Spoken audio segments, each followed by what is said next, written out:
Hello, I'm Kamal Santamaria. This is Counting the Cost on Al Jazeera, our weekly look at the world of business and finance. This week, Israel, Turkey, and the ties that bind. They're all under threat now following Israel's deadly attack on the Gaza aid convoy. Just what will it mean for economic relations with Turkey? Also, BP, big problems, and not just at sea, with talk of the oil giant being a takeover target. And billionaire investor Warren Buffett, is he backing the wrong company as lawmakers get ready to crack down on the credit rating agencies? First, though, the Middle East, and if you've watched, read or listened to any news outlet anywhere recently, you will no doubt have seen coverage of Israel's attack on a Gaza-bound aid convoy. What's transpired since then is a diplomatic row which now threatens one of the more unique relationships in the region, that of Israel and Turkey. Turkey was Israel's closest Muslim ally, the first to recognize Israel in 1948.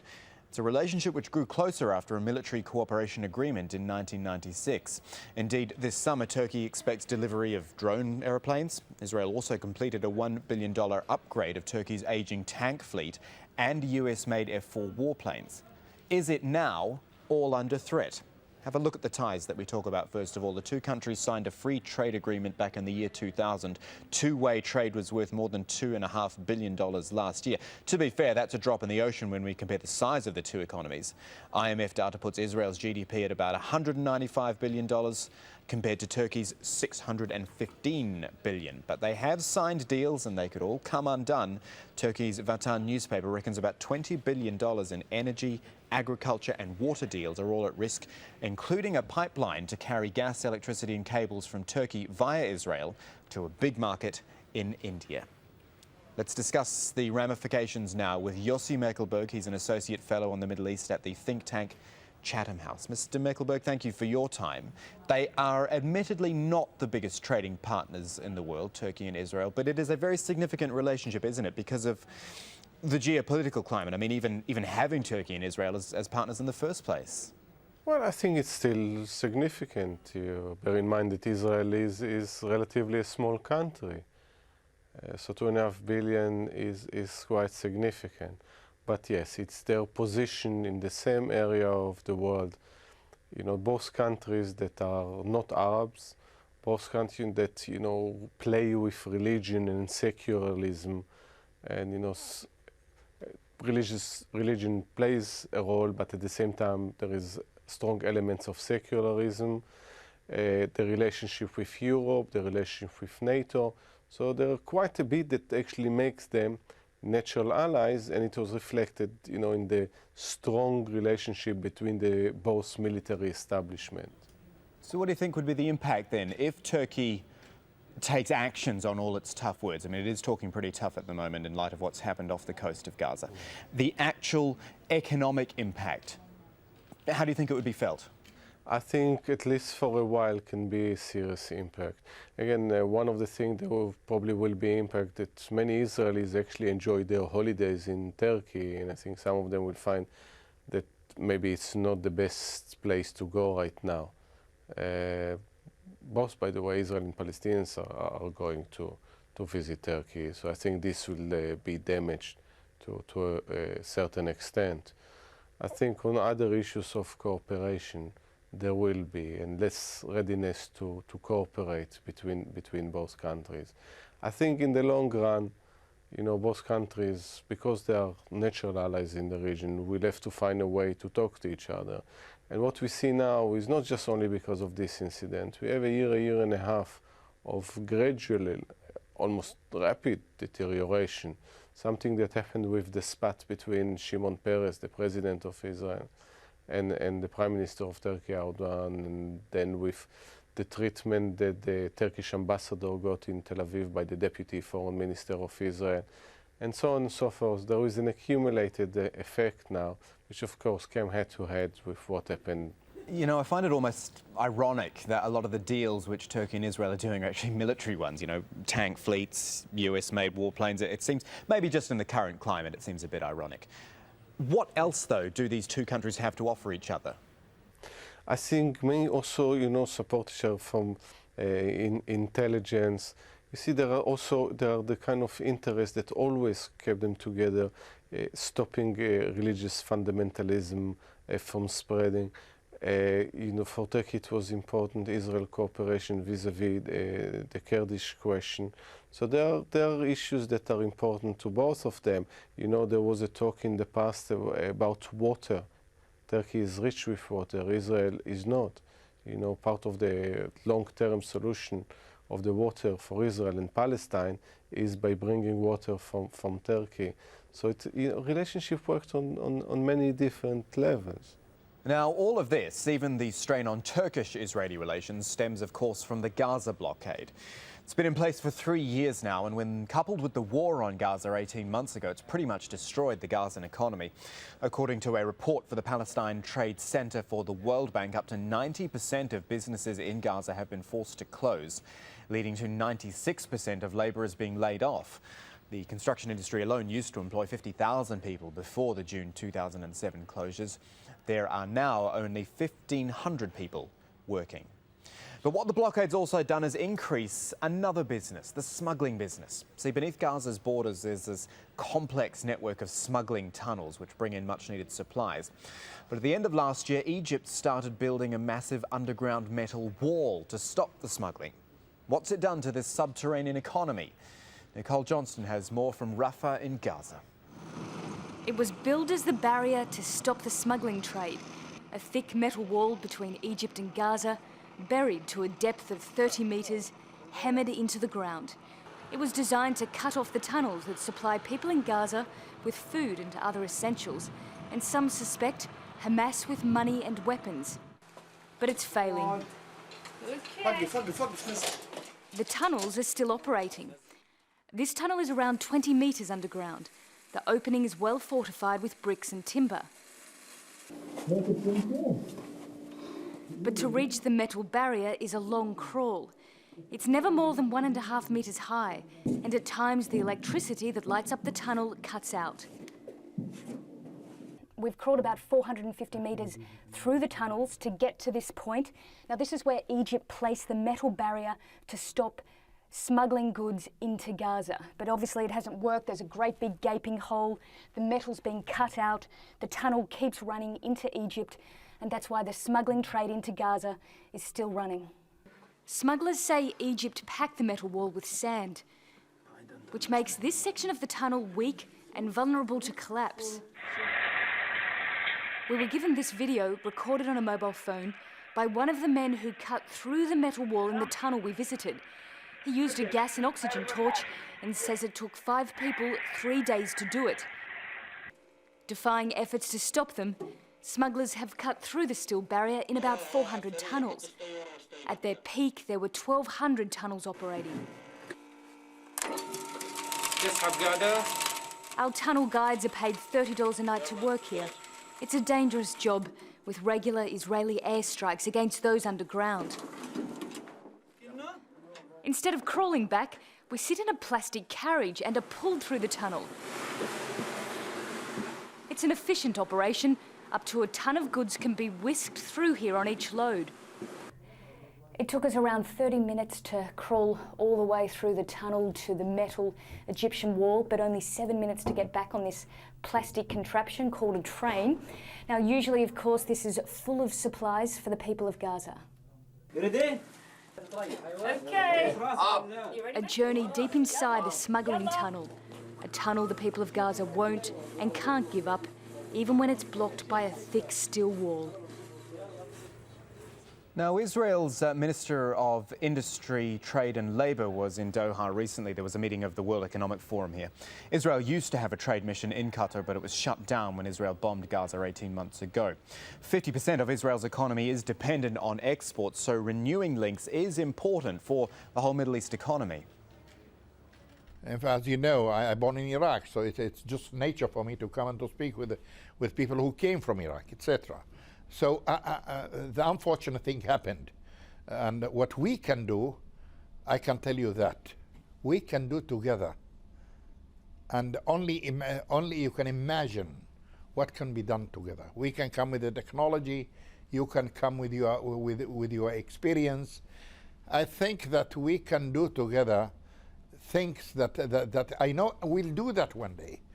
We'll do that, it will take 5 years, 10 years, and then we'll get back and say, We are crazy. We just lost 50 years.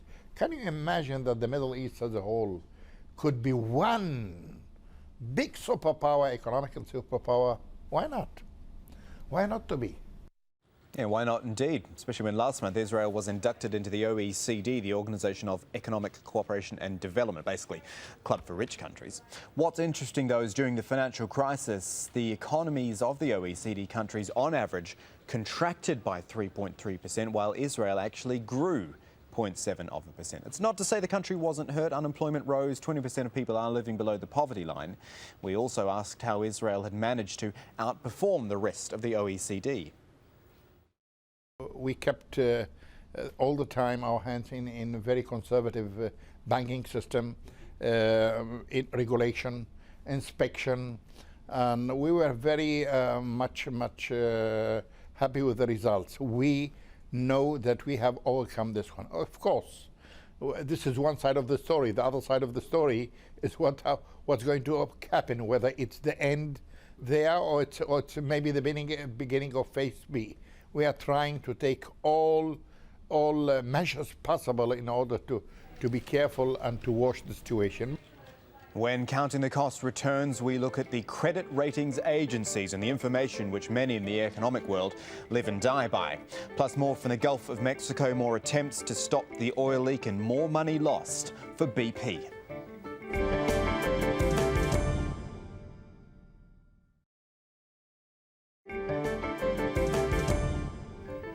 Welcome back to Counting the Cost, your one-stop shop for business and economics here on Al Jazeera. In a moment, BP spilling cash as fast as it's spilling oil. We'll tell you how much it's all costing the company once known as British Petroleum. Before that, though, Sama Al-Shahat in London with her take on the world's ratings agencies. Companies you hear a lot about, Moody's, Standard & Poor's, Fitch, and which are now unwillingly in the spotlight. Thanks, Kamal. Billionaire investor Warren Buffett made a reluctant appearance before the Financial Crisis Inquiry Commission in the US. Reluctant because the commission was probing the role of credit rating agencies in the financial crisis. And Buffett owns 13% of Moody's, one of the biggest rating companies. They made the wrong call. I mean, they basically believed, as most of the American public did, and you couldn't have had this size bubble without overwhelming. And the Cassandras were there. But who was going to listen to John Paulson in 2005 or 2006 from Michael Burry? I mean, it didn't mean anything. And, look at me. I mean, I was wrong on it, too. And now, both Congress and the European Union are considering new rules for credit rating companies. But are they really to blame for aggravating the crisis? The political hunt for culprits responsible for the Greek crisis, as well as the 2008 global financial meltdown, is on. The EU and the American Senate investigators are looking at rating agencies as possible suspects. These rating agencies are chiefly Moody's, Standard & Poor's and Fitch. Their job is to assess the creditworthiness of companies and governments that want to borrow money. They do this through a letter grading system. S&P starts at AAA, the best rating a country or company can get to borrow money. It means lenders' money is as safe as houses. The grading goes all the way down to D, which is junk status, the riskiest for investors. But now attention is focusing on how these agencies' ratings contributed to the financial crisis. Their mistake was rating junk subprime mortgages as AAA. This is how the 2008 crisis started. Well, the clear allegation is that in the run-up to the financial crisis, the credit rating agencies dropped the ball. They failed to see that some of the subprime mortgages and other CDOs, the collateralized debt obligations, were actually junk status. So they continued to say, yes, these are credit-worthy things, we should continue to give them AAA, but actually they weren't. The most serious allegation made against these private agencies is over their impartiality. After all, how objective can anyone be if the institution they're rating is also the one paying them to do it? At the heart of rating agencies is a conflict of interest. They are untransparent, they're unaccountable profit-making bodies, and crucially, they are paid by the issuers of the bonds that they rate. So it's not surprising they have a terrible record. You know, there's Enron, there was the US subprime mortgages, which are at the heart of this financial crisis. There's the Goldman Sachs fraud case, there's Dubai, and now there's Greece. And I think it's about time that we looked fundamentally at root and branch reform of these bodies. Rating agencies say that they're being unfairly targeted, and that the key issue isn't the inherent conflict of interest in their model, but how it's managed. We manage the potential conflict of interest in our business model very effectively. That's demonstrated by our track record, and it is a business model that encourages as much transparency as possible and greatest possible public availability of credit ratings, and that is something that the market really benefits from. Some in the American Senate and Congress say this doesn't go far enough, and that agencies should be held liable for their ratings. Until that happens, the fiscal fate of our nations doesn't rest on our democratic institutions, but it rests on the verdict of these private sector companies. Well, joining me now is Timothy Sinclair, Associate Professor of International Political Economy at the University of Warwick. He's also the author of The New Masters of Capital, American Bond Rating Agencies and the Politics of Creditworthiness. Thank you, Timothy, for coming in. Now, let me ask you a question. Why are countries still so obsessed with what credit rating agencies have to say about them when they got it so wrong? Well, I think it's because finance has changed. In the 1970s, banks dominated finance. If you wanted to borrow money, if you're a country, if you're a big corporation, you borrowed from banks. Today, it's capital markets that dominate finance. And of course, you need to find out about who you're lending money to in a capital market, and it just happens to be the case that these institutions, these credit rating or bond rating agencies, have developed over the last 70 or 80 years to serve that purpose. But I mean, it is an odd model to have the issuers paying the credit rating agencies. I mean, you never see it in anything else. You never see a judge, for example, being paid by a defense lawyer. So why is it so acceptable in the financial world? I think it's a public goods problem. This all occurred at the end of the 1960s. Before that time, rating agencies secured their income from selling the information, selling the ratings as a kind of newsletter. But it just turned out in the bull market of that period that they couldn't make enough money out of that model because, of course, as soon as they issued the information in some sort of newsletter, it got published in newspapers, it became public. So there was a public goods problem. The only way to get enough money to afford to actually do the research to create adequate ratings was to charge the issuers. If you tried to charge investors, they'd just free ride. Everyone now is talking about financial reform. It's kind of the name of the game, from Timothy Geithner to everybody, from the EU to America. But we're not really seeing much of any reform taking place. No, I think people are absolutely overwhelmed with events. The sort of intellectual tools we have to understand the financial markets, the orthodox ones picture them as perfect or perfectible. We've obviously found that that's not the case. But we're in a position where we have to develop alternative understandings. That's a very challenging thing to do, and I think in this city and in New York and elsewhere, people are turning their attention to that. But I mean, it's going to take years. But you would think after the biggest financial crisis in our histories, you would think by now there would be some change to how banks do business, for example. We still have banks that are too big to fail. Well, I think ideally we would break up these banks. I mean, how can you talk about a free market if you have banks that are too big to fail? They're essentially public institutions because clearly the government has to stand behind them. That's what too big to fail means. But obviously, when you take an industry, it's got deeply, it's got deep roots in the establishment in all sorts of countries. It's going to cling on to its interests. It's going to cling on to its power. And challenging that and pushing that back and moving on to a different structure, is a challenging and difficult thing to do. Timothy Sinclair, thank you so much for joining me. Pleasure. Now to the Gulf of Mexico, the oil spill with seemingly no end in sight. BP's tried about half a dozen times to stem the flow of oil without much success. And even when, or indeed if it does succeed, the damage has really been done already. And we're not just talking to the environment. Before this disaster, BP's assets were worth some $240 billion. That is the physical worth of the company, everything from oil rigs to office stationery. BP made $13 billion in profits last year. It's expected to make more than $19 billion in 2010. But current estimates for the total cost of the disaster run as high as $40 billion, which is the same as the GDP of, say, Uruguay. Jonah Hull now with more on the big problems at BP. With every failed attempt to plug the leak, BP is increasingly in deep water. The British oil giant has lost around 35% of its share value since the Deepwater Horizon well blew up on April the 20th. That's more than $60 billion. There are concerns over BP's continued ability to pay shareholder dividends, and its credit rating has just been downgraded by international agency Fitch. We are just average people trying to do what we think is right. But the real trouble could stem from BP's standing in the United States. The company's activities there account for a massive 40% of total revenue. The worst case scenario for BP is actually being thrown out of the US, having its assets basically nationalised. It's a fair proportion of its production and reserves. It's a large proportion of its refining and marketing operations. And BP would be forced to come back from being international integrated to European integrated, and that would be bad news for the company. However, I don't think that scenario is likely at this stage, but you can never rule it out, particularly given the politics in the US at the moment. The US president has turned his sights on possible company wrongdoing.